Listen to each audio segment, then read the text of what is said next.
മമ്മൂക്ക ഫാനാന്ന് അറിയാം. മമ്മൂക്കനെ പോലെ തന്നെ ഫുൾ ബോഡിയൊക്കെ സെറ്റ് ചെയ്ത് അല്ലെ ആരോഗ്യമൊക്കെ പട്ടിണി നോക്കി. കൊണ്ടാണ് കാശില്ല, ആവശ്യമായിട്ട് കാശൊക്കെ എന്നിട്ട് ഉണ്ടായിരുന്നു. ബിഗ് ബോസിൽ പോയപ്പോ പട്ടിണി കിടന്നു? പട്ടിണിയൊന്നും കിടന്നില്ല, കാരണം കിച്ചൺ ടീം നമ്മളാണല്ലോ. ഞാൻ കണ്ടില്ലേ, നിങ്ങൾ കണ്ടു കാണത്തില്ല. ഞാൻ ഞാൻ പോയ ഞാൻ അല്ല daily അതല്ല കാണുന്നുണ്ട്. അതല്ല എന്നെ കണ്ടു കാണത്തില്ലെന്ന് ഞാൻ പറയാം. ബിഗ് ബോസ് കണ്ടിട്ടുണ്ടാവും, കാരണം ഞാൻ പോയ ഭാഗത്തുള്ള ക്യാമറകളൊന്നും വർക്ക് ചെയ്യാത്തതുകൊണ്ട് പൊതുവെ എന്നെ അധികം കണ്ടില്ല. ഞാൻ ഈ ചപ്പാത്തിയൊക്കെ പോക്കറ്റിൽ ഇട്ടുകൊണ്ട് വന്നിട്ട് എനിക്ക് പിന്നെ പോക്കറ്റിൽ ഇട്ടുകൊണ്ട് എന്നും എല്ലാവർക്കും ഈ 2 ചപ്പാത്തി ആണെങ്കിൽ നമ്മൾ കഴിക്കും, എന്നിട്ട് ഒരെണ്ണം ഞാൻ എടുത്ത് പോക്കറ്റിൽ ഇടും. പിന്നെ കുറച്ച് കഴിയുമ്പോൾ വിശക്കുമ്പോൾ അത് പിടിച്ച് കഴിച്ചോണ്ടിരിക്കും. പക്ഷെ അതൊന്നും കാണുന്നില്ലല്ലോ. അതാ പറഞ്ഞ, ഞാൻ പല പ്രാവശ്യം പറഞ്ഞു, ഞാൻ നിന്ന സ്ഥലത്തെ ക്യാമറകളൊക്കെ ക്യാമറകളാണ്. പക്ഷെ ഈ നെവിനൊക്കെ നമ്മൾ ഫുഡ് കട്ടെടുക്കുമ്പോഴേ, അല്ല ഫുഡ് ഇങ്ങനെ എടുക്കുമ്പോ അത് എന്തുവാ നെവിൻ കട്ടെടുത്ത് അല്ലെങ്കിൽ കള്ളാന്നുള്ള പേരൊക്കെ വന്നു. അത് നെവിൻ പോയ സ്ഥലത്തുള്ള ക്യാമറ എല്ലാം കൃത്യമായിട്ട് വർക്ക് ചെയ്യുമായിരുന്നു. ഞാൻ പോയ സ്ഥലത്ത് ക്യാമറകൾ വർക്ക് ചെയ്യുന്നില്ലായിരുന്നു. ഇത് നമ്മൾ പുറത്തിറങ്ങിയിട്ട് കാണുമ്പോ ഞാൻ നിന്ന സ്ഥലത്ത് മാത്രം എന്തുകൊണ്ട് ക്യാമറ വർക്ക് ആവുന്നില്ലേ, എന്നെ ആർക്കും ഇഷ്ടമല്ലേ, അല്ലെങ്കിൽ ഈ പ്രോഗ്രാമിന് എന്നെ എന്തിനാണ് വിളിച്ചേ, അങ്ങനെ തോന്നിയിട്ടുണ്ടോ? അത് തോന്നി കേട്ടോ. എന്തിനാ ഞാൻ എന്നെ വിളിച്ചെന്നല്ലേ, എന്തിനാ ഞാൻ അവിടെ പോയതെന്ന് എനിക്ക് തോന്നി. ഞാൻ ഇടയ്ക്ക് ഇപ്പോൾ നമ്മൾ വെറുതെ ഇരുന്നപ്പോൾ പറഞ്ഞല്ലേ, ഈ വെജിറ്റേറിയൻ റെസ്റ്റോറൻറ്റിൽ മസാല ദോശ നമ്മൾ ഓർഡർ ചെയ്യുന്നു. അപ്പോൾ മസാല ദോശ അയാൾ ഇങ്ങനെ വലിയ കൊണ്ടുപോയി, അതിൻ്റെ കൂടെ ഒരു ഉഴുന്നുവടയും കാണും, വലിയ രാജകീയമായിട്ട് ഇങ്ങനെ കൊണ്ടുവന്ന് ഇവിടെ കൊണ്ടുപോയി. ഇവിടെ വരുമ്പോൾ വട വേണ്ട എന്ന് പറയുമ്പോൾ പുള്ളി അത് തൂക്കി എടുത്തോണ്ട് ആ കണ്ണാടി പട്ടികത്തോട്ട്.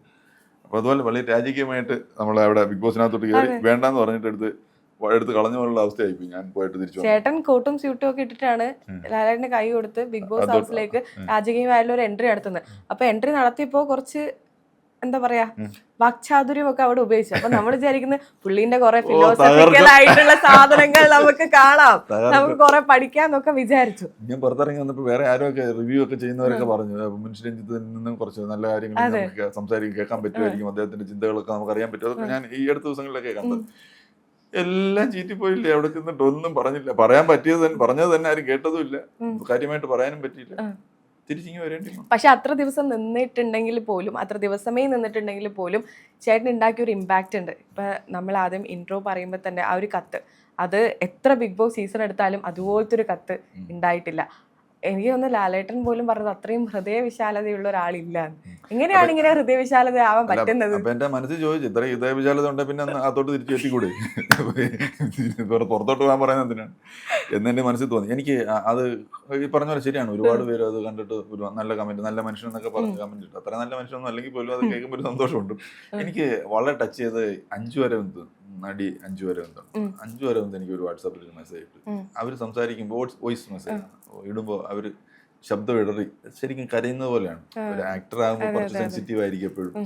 അപ്പോൾ അതുകൊണ്ടായിരിക്കും അങ്ങനെ ആ ഒരു മെസ്സേജ് ഇട്ടു. അതെനിക്ക് വളരെ ടച്ചിങ്. അല്ല ഇത് തന്നെ ആ ഒരു കത്തുണ്ടല്ലോ രഞ്ജിത് ഭായ്, അതെനിക്ക് വല്ലാത്ത എന്തോ വളരെ ടച്ചിങ് ആയിട്ടുള്ള ഒരു ഭാഷ സംസാരിച്ചത്. അപ്പോൾ ഒരുപാട് പേര് എന്നെ ജീവിതത്തിൽ കണ്ടിട്ടില്ല, അഞ്ജുവിനെ പരിചയമുണ്ട്, ജീവിതത്തിൽ കണ്ടിട്ടില്ല. ഞാനൊക്കെ ആ ഒരു ചേട്ടൻ പറഞ്ഞ ആ ഒരു സംഭവം സോഷ്യൽ മീഡിയയിൽ ഇങ്ങനെ ഷെയർ ചെയ്തിട്ടുണ്ടോ. അപ്പൊ നമ്മൾ ശരിക്കും നമുക്ക് ഇതുപോലെയൊക്കെ മാറാൻ പറ്റിയിരുന്നെങ്കിലോ, ജീവിതത്തിൽ നമ്മൾ ഒരു നിമിഷമെങ്കിലും ആലോചിക്കുമല്ലോ, ഇങ്ങനെയൊക്കെ ചിന്തിക്കാൻ പറ്റിയിരുന്നെങ്കിലോ. അങ്ങനെ കുറെ പേരെ ചിന്തിപ്പിക്കാൻ കുറച്ച് സമയത്തേക്കെങ്കിലും ചേട്ടന് പറ്റി.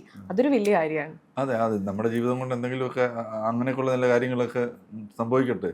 ഈ പിന്നെ ആരോടും പരാതി ഇല്ല എന്ന് പറയുമ്പോൾ നമുക്ക് ജീവിതത്തിൽ പരാതി ഇല്ലാത്ത മനുഷ്യനായിട്ട് കാണരുത്. പരാതികളൊക്കെ ഉണ്ട്. പക്ഷെ അവിടെ ആ നിമിഷത്തിൽ എനിക്ക്, കാരണം കുഞ്ഞു പരാതികളേ ഉള്ളൂ. ആദ്യത്തെ ഒരാഴ്ച കൊണ്ട് പറയാൻ ആർക്കാണ് പരാതി?